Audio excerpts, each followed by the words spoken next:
Hello, my name is John Reddick, and I want to welcome you to the Morris-Jumel Mansion, which is standing behind us.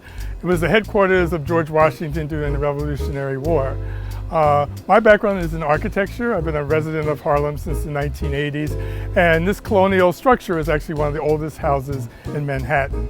What we're going to talk about as we move through this area and look at the house is actually something very different than 1765. We're going to be looking at the Harlem Renaissance and what this house meant in terms of modernism to the African Americans that inhabited the area.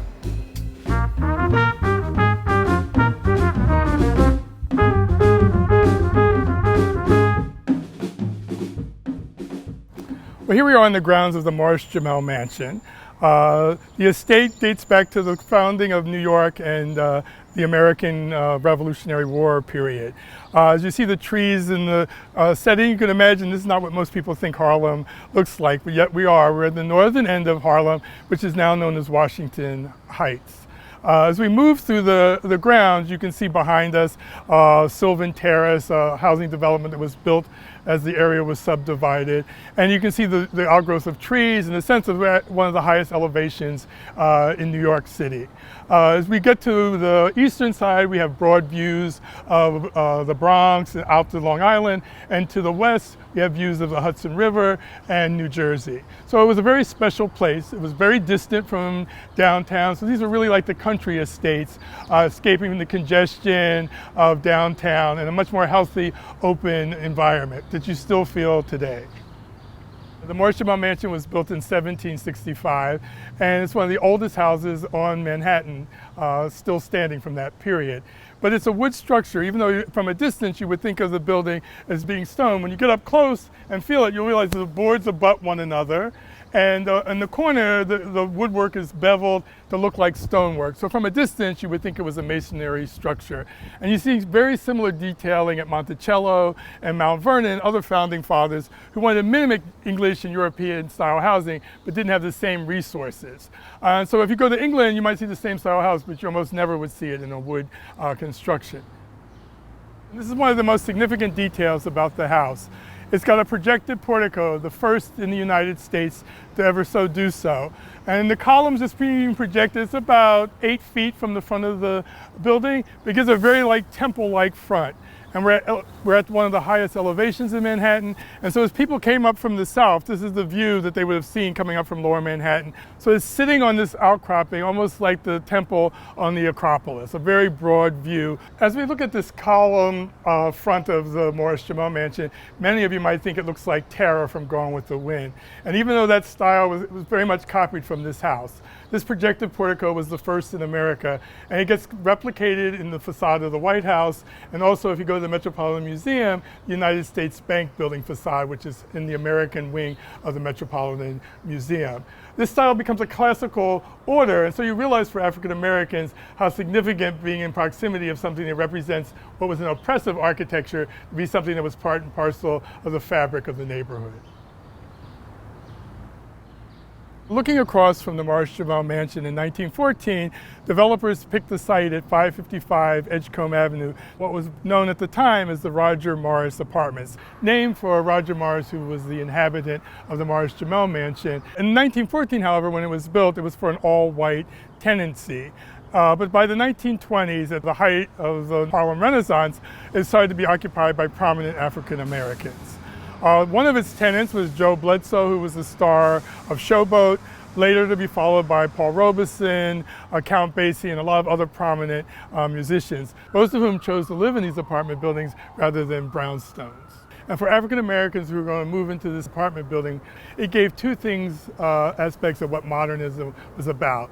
The sense of elevated perch, which the apartment building provides with its 14 floors, and then a proximity, which all of New York does for Harlem in a certain way, where African Americans are living and looking out their window to iconic structures that are showing up in movies and magazines. It makes where they are seem uniquely special.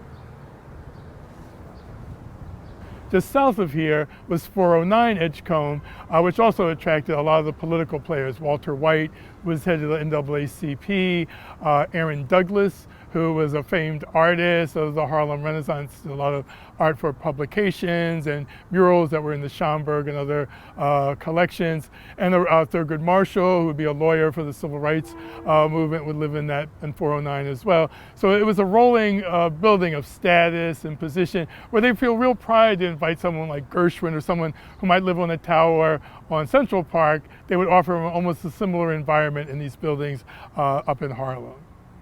Some of the greatest images that sort of reflect back on the Harlem Renaissance and the journey of African Americans to New York is a series of murals that were done for Harlem Hospital. And particularly there's one that's known as the sort of transition image in those murals from the South to the North. And in that image you can really see African Americans who are in work clothes and in an environment that's very much the rural South, to coming to the big city, and the images of industry, air flight, bridges like the George Washington Bridge. So it sort of showed modernism and this new life that New York City had to offer.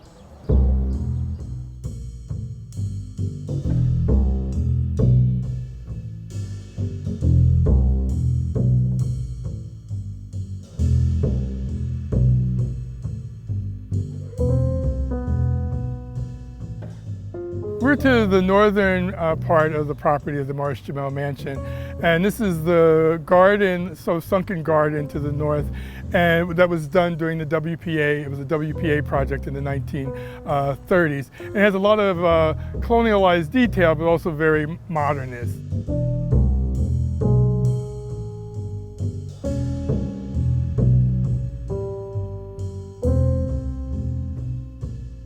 There's a garden gazebo-like building, and the boxwood plantings, again referencing the historic period of when the house was built.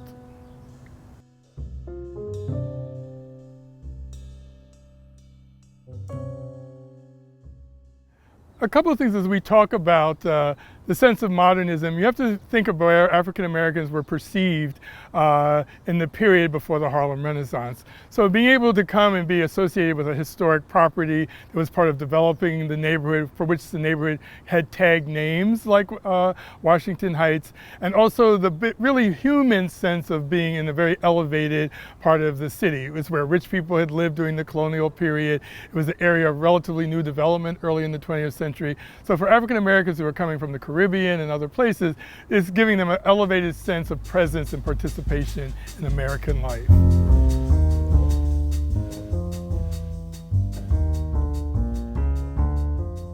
What's really great about 409 Edgecombe and the Roger Morris 555 Edgecombe, which is behind us, is that during the Harlem Renaissance period, with Prohibition, people from all over the globe are coming to Harlem. And one of the key players was Carl Van Vechten.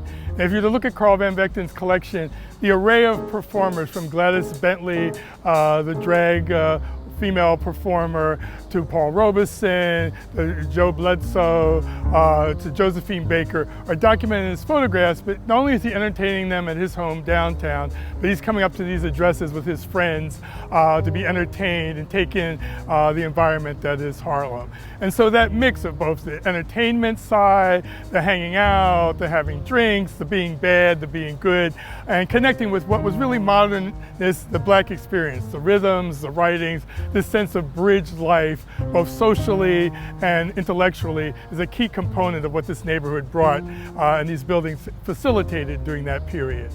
Probably one of the most famous players of the Harlem Renaissance was Madam C.J. Walker, whose daughter, Alelia Walker, really became the emblem, symbol of the entertainer, the gadfly of the Harlem Renaissance. Actually, Langston Hughes says that when Alelia Walker died, that was really the end of the Harlem Renaissance. And she would take over her mother's house, which was in central Harlem, which is very much in the classical style. But when she started using it really for parties, she had moved to one of the towers, to the apartment towers to the north. She called that party part of the house the Dark Tower, and had a architectural bookcase that was designed by Paul Frankel that was called the Tower Skyscraper bookcase. So you see that the word tower and the sense of modernism and what a tower offered was part of the elegance and the glamour of the Harlem Renaissance.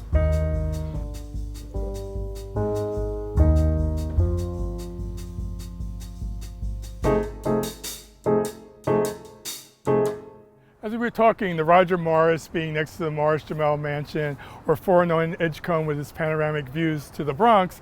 As we follow the Harlem Renaissance period into the 1940s, other areas of Harlem are opening up, and places with great sightings like Riverside Drive and looking off to the Hudson River, we get writers like Ralph Ellison or singer Marian Anderson as residents, or near City College, apartment buildings on Convent Avenue attract Philippa Schuyler, a famed African-American pianist, and other prominent players like Billy Strayhorn to the neighborhood because they had these great views and associations with the City College campus.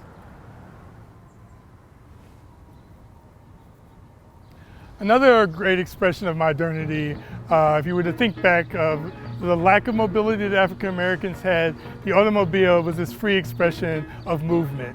So you'll see in raccoon coats and roadsters and Van der Zee photographs or Noble Sissel in his roadster in front of his house, the sense is this freedom of movement that the automobile gives. The George Washington Bridge, which we would see if we were on the roof of the Morris-Jumel Mansion, rises above the cliffs of the Hudson River to allow New Yorkers to go back and forth not only to New Jersey, but the broader expanse of America. That bridge was really one of the first expressions of true modernism and a structure that Le Corbusier, when he came to America, thought was the greatest structure he saw in all of New York.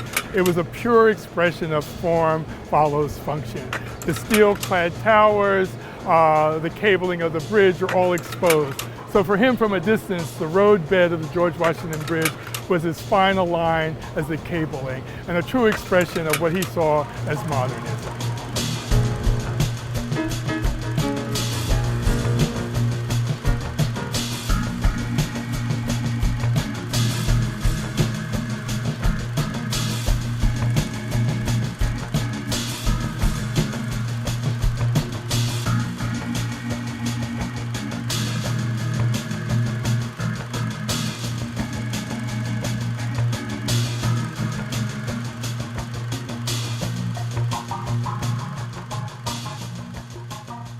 As an African American, look at Harlem and the Harlem Renaissance, I think a lot of people think of jazz, the speakeasies, all that activity as being modern. And for whites, it was modern. They were engaging in a culture that they hadn't looked at before and bringing those beats and rhythms to modern life.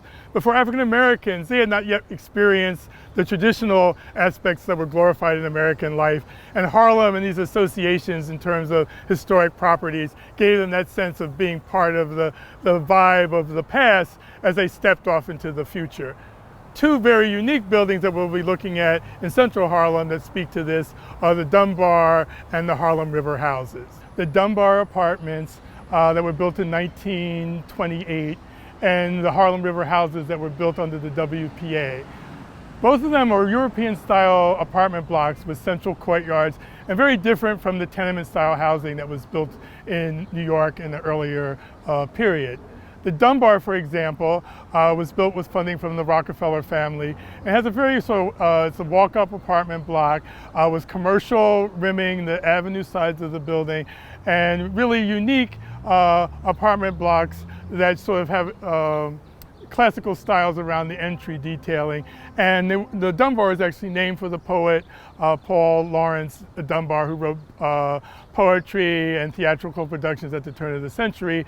And he's actually engraved in iconography over the entrances of the building that pick up a lot of very classical details that you would have seen in colonial architecture or Greek architecture. There's Greek figures standing next to his profile.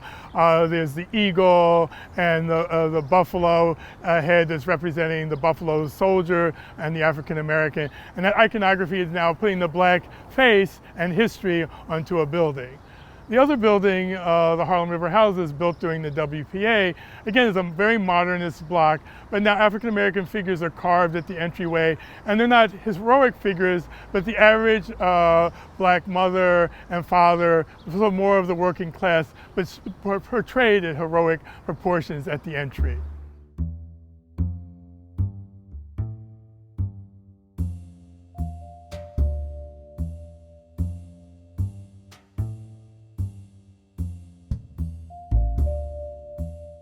Well, all this talk about modernism But you think about modernism, and modernism globally is American life in the 20th century. The 20th century was New York, was its rising skyscrapers, but it was also the beat of the 20th century, the beat of modernism, was jazz and the engagement of African Americans with the global technology of the day. Records, film, broadcasts allowed the Harlem story to be a global story. But the empowerment for African Americans to feel that they were part of it was also the sighting and the sense of their presence in an elevated sense, not only in the elevated sense of the island, but in how they lived and how they participated in reference to the history of New York City. So when we stand in front of this building and we talk about it being the first portico in 1765, a lot of you are thinking it looks a lot like Tara. And it looks like Tara, and you make that connection thanks to movies and how the African American story is being told through these other media. So as we look at the rising towers of whether it's the Empire State Building or the Chrysler Building, the sense of the Jazz Age, African Americans gave beat to that imagery and that sense of modernism, but they were getting their strength and their sense of being part of the fabric of New York and American life by their proximity to great sites like Morris-Jumel and apartment buildings like 409 and Roger Morris. There's aspects of American life and African American life that are much deeper than the gloss of what media has offered us, and there's a sense of the evolving history. Everything doesn't happen overnight, it's an evolution. And the evolution of American life and its African American engagement goes back and forth to status, to history, and the new. And all of this is happening in and around this great house and in its neighborhood, and the sense of really deep, deep human feeling and emotion. The sense of height and this plateau was just as important to the Native American when this was his habitat as it was to Washington to spot the British on the Hudson River, to African Americans wanting to feel that they had a prominent place in New York in American life. And so you can never look at where people live and how they interact in a time period and not realize that's part of giving them empowerment, a sense of being a participant in American life, and a pedestal from which to launch the next generation's vision of a better and a much broader American picture.